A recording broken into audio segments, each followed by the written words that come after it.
7th of Sun's Dusk, 4E201, Day 83. After breakfast, we replenished our stock of firewood and took to the road again. We passed the Rift Watchtower in the forest, where we were attacked by a tough orc bandit.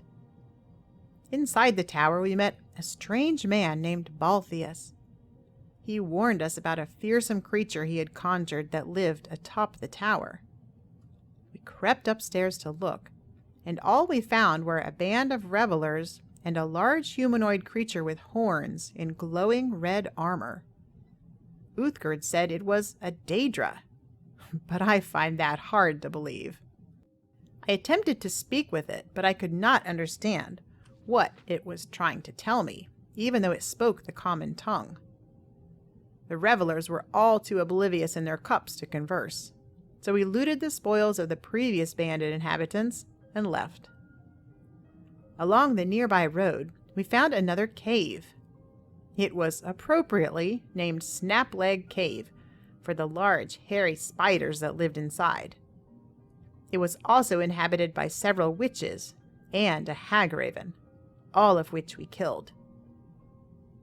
Back along the road, we came across a man slumped in the grass who claimed to have been robbed by bandits. He asked us to escort him to his nearby camp for a reward. We assisted him, but when we got to his camp at Nilheim, he turned on us. It had just been a ruse to lure us there.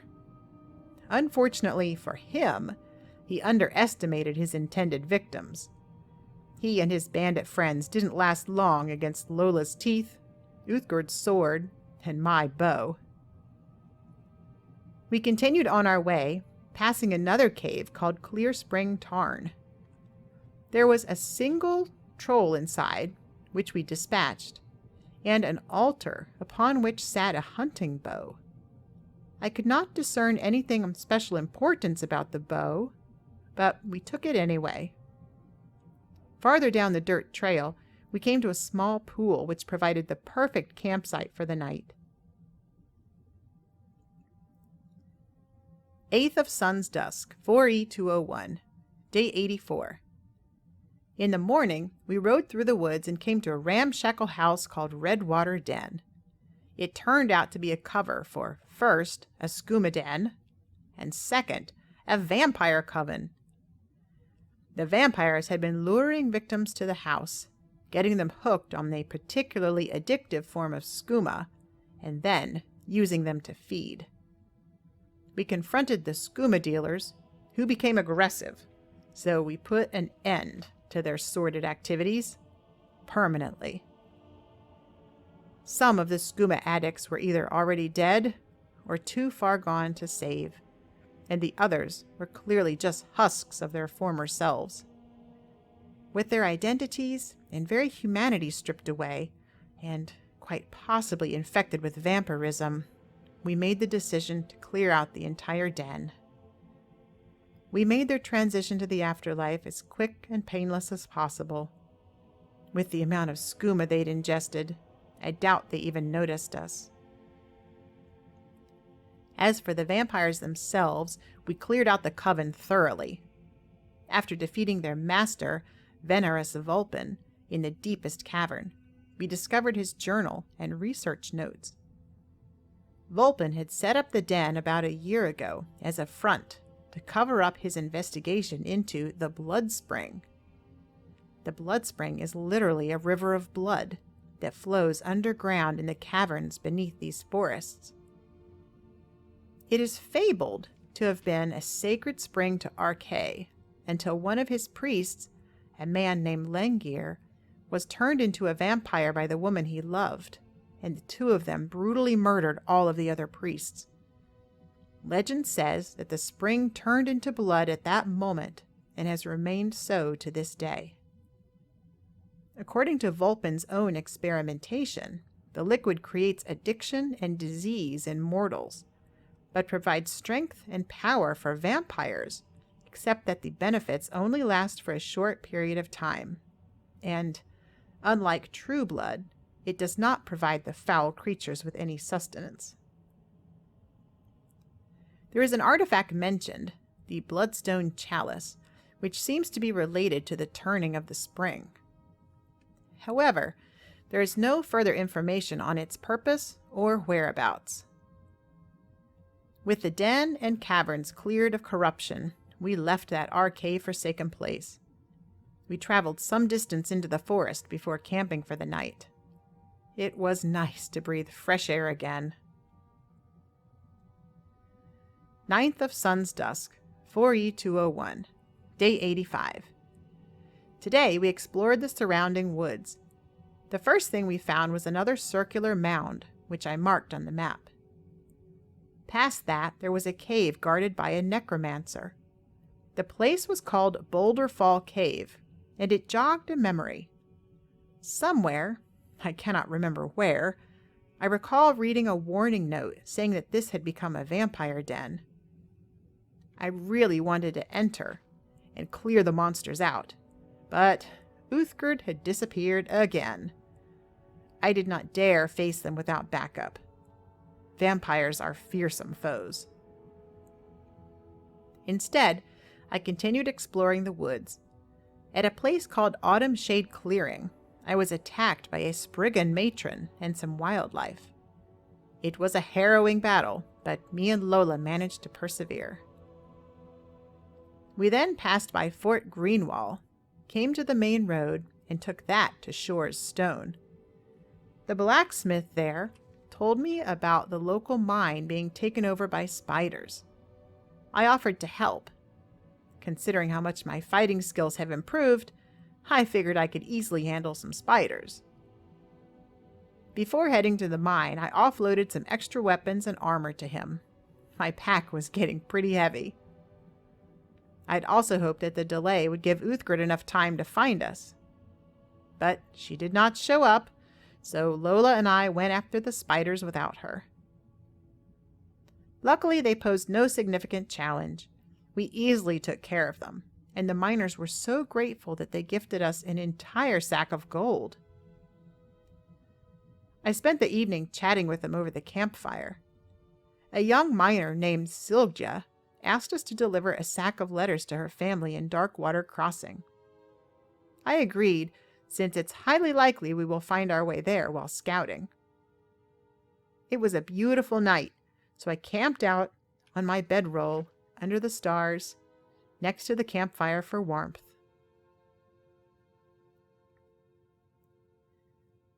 Tenth to 13th of Sun's Dusk, 4E201, days 86 to 89. In the morning, the blacksmith in Shore's Stone offered to help me with some smithing tips. Always eager to improve my skills, I decided to spend a few days there.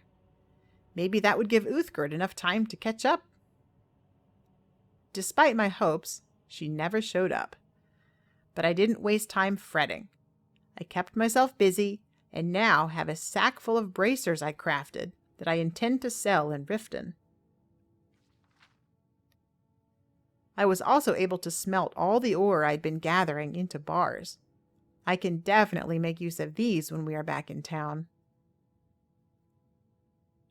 14th of Sun's Dusk, 4E201, Day 90. The area around Shore's Stone was a hunter's paradise. I spent the day hunting deer, wolves, and spiders to fill up all these empty soul gems I've been collecting. I was very successful, and now have around 30 gems to practice enchanting. I finally came across Uthgerd, lolling about in the grass on her horse. I have no idea where she'd been, and she still offered no explanation. I swallowed my annoyance and simply suggested that we get back on the road. Uthgerd agreed, and we headed to Riften. First, I wanted to clean up and get some rest in a real bed. Then I wanted to use all these materials I'd gathered to do some crafting. 15th to 23rd of Sun's Dusk, 4E201, days 91 to 99. 3 months since Helgen. I spent over a week in Riften practicing my smithing, alchemy, and enchanting skills. I made excellent progress, especially with my smithing and enchanting. I was able to enchant a number of items with magics that will boost my general crafting skills. In addition to upgrading the fire and frost resistances I had, I learned a shock resist enchant and added that to a couple more rings. I should be well prepared to face spellcasters now. For Uthgerd, I bought some new and improved armor, and spent some time at the workbench to give it a good custom fit for her. She also got a new shield and an improved weapon that I enchanted with a life-stealing spell. In addition to my upgraded resistances, I bought and improved a new bow and mace. Then I enchanted both with more powerful spells than my previous weapons. Balamund also recommended some upgraded arrows for me. Glass, of all things, which should help boost my archery damage output. With all of my new goodies, I decided to spend some gold and time to have Grelka, an adventurer down on her luck, who now grudgingly runs an armor stall in the market, teach me how to make better use of my armor. She is obnoxious, but she knows her stuff. Grelka taught me all that she could in the few hours we spent together. I now feel like I can move more effectively in my armor to avoid and deflect enemy blows. 24th of Sun's Dusk, 4E201, Day 100. I finished up at the Riften Market, and we packed our things to get back on the road. I was looking forward to being back in the wilds and fresh air after so many days in the city. We were both eager to try out our new weapons and improved armor. I was also eager to try out some new spells. I'd spent some time every night studying the spell tomes I've picked up. I learn faster and faster as time goes on, but I still wasn't able to get through all of them yet. During our time spent in Riften, I spoke more with the townsfolk and got to know some of them better. I started accepting small jobs to provide assistance, mostly just tasks to help them deal with some particular problem they were having. Now that I have the means of doing things they cannot, it just feels right to do what I can for these people. Their lives are hard and short, and nobody is really looking out for their welfare. There is a warrior who lives in town called Miol the Lioness. She used to be an adventurer, but gave up that life to become a champion of the people in Riften. I admire her grit, determination, and kindness. Perhaps I could follow in her footsteps and self-assign myself a new purpose, to become a champion of the people around Skyrim who haven't the means to help themselves. I am meeting many different folk throughout my travels, and it has felt really good when we've taken the time to lend a hand. Just outside the North Gate, we visited Merryfair Farm. I took a little time to help pick some crops and chat with the farmers. The master of the house, Draven Laneth, complained bitterly about some bandits that recently raided their farm. The raiders took all their gold and a bow, which Draven claims is a family heirloom. I'm not sure how he knows, but Draven says the bandits were from the Ratway in Riften, an underground system of tunnels where only the lowlife live. I offered to help look for his bow, although that will have to wait until the next time we are in the city. Not far from town, we ran into bandits at Fort Greenwall. We did not hesitate to clear out the entire fort and then explored an underground secret entrance. There wasn't anything particularly interesting there, though we did find some strange glowing mushrooms. These should be good for experimenting with new potions.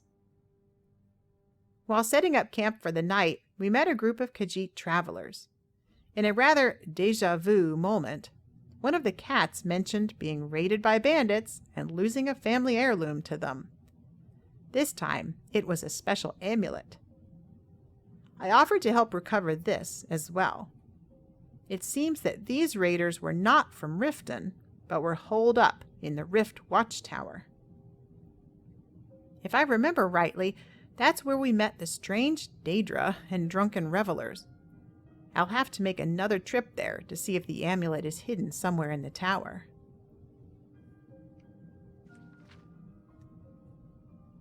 "25th of Sun's Dusk, 4E201, Day 101. Our journey today took us down several trails in the forested areas north of Riften and up across the snowy mountainside. Partway up the mountain, we found a ruined camp called Last Vigil and killed a frost troll there. Back on level ground, we discovered Fallow Stone Cave against the side of the mountain. It was full of bears, but amazingly beautiful inside. The large cavern boasted waterfalls, trees, and sunlight streaming in through an opening above.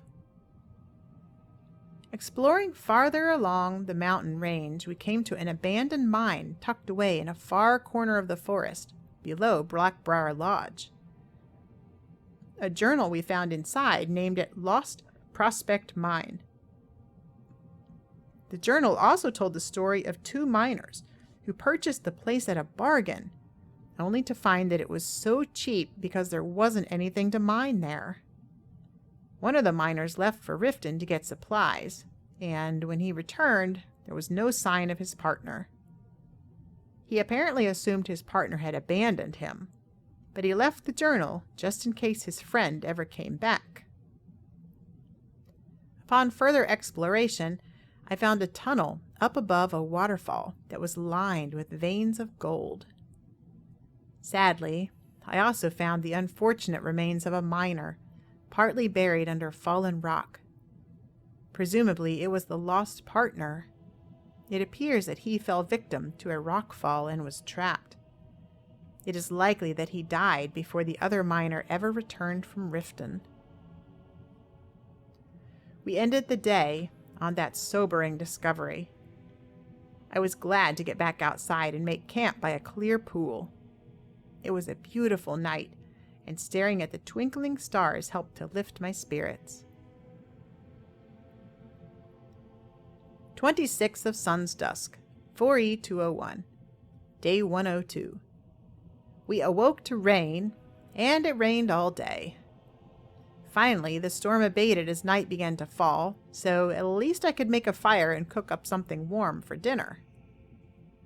I spent the day studying some spell books and was able to learn 3 different rune spells, one for fire, one for frost, and one for shock. These might come in handy if I can figure out a good strategy for using them in battle. 27th to 28th of Sun's Dusk, 4E201, Days 103 and 104. Luckily, the weather cooperated today and we were able to explore along the mountains northeast of Riften. We found a mine entrance called Robber's Refuge, but it was locked up too tight for us to get in. Similarly, we found an ancient door carved with Nordic runes in the side of a mountain that would not budge. This is apparently the entrance to a place called Runevald Temple, and I am disappointed that we were unable to peek inside. Farther along the mountainside, we came across Tolvald's Cave. It looked like some hunters had met their end there, and despite the bears inhabiting the place, we could not tell for certain what killed the men. Exploring further, the cave opened up into a huge underground Dwemer ruin that was filled with Falmer. Uthgerd wasn't feeling well and had stayed outside the cave to keep an eye on the horses, so Lola and I were on our own in there. It was rough. Some of those Falmer were formidable enemies. I used up almost my entire stock of healing and magicka potions. The ruins were so large that exploring took us into the night. Lola and I had to camp out inside to get some rest. As it turns out, we were not very far from the exit back into the cave. It didn't take too long to get back outside once we started on our way again after a quick breakfast. The ruins were full of glowing mushrooms and egg sacs from a bizarre insect-like creature called a chaurus. The eggs look like they might be good for alchemy, so I collected all that I could find. I must have hundreds of them now. Between all of us, including the dog and our horses, we are loaded down with as much stuff as we can carry. As much as I hate to say it, we might have to head back to Riften for another rest. 29th of Sun's Dusk to 3rd of Evening Star, 4E201, days 105 to 109. We did indeed decide to head for Riften again. Our packs were so laden that we didn't really have much choice. We ended up staying in the city for a few days. During that time, I sold off all the extra gear we'd collected, improved a few of our items, and placed a nice enchant on my armor. While the delay was frustrating, at least I put the time to good use. Lightened up and better equipped, I'm ready to get back to our adventures in the morning.